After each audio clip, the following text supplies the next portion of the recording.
काकू काय आहे रे? आला असेल काहीतरी मागायला. हे शेजारच्या लोकांनी एक नको नको करून सोडलंय मला. मागायला नाही आलो, द्यायला आलोय.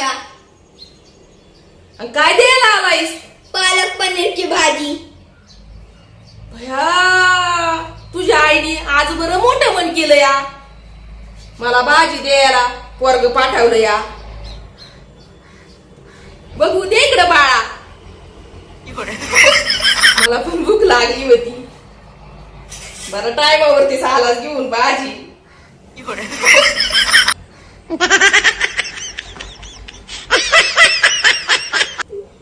अरे ह्याच्यामध्ये तर एक पनीरचा तुकडा दिसाना.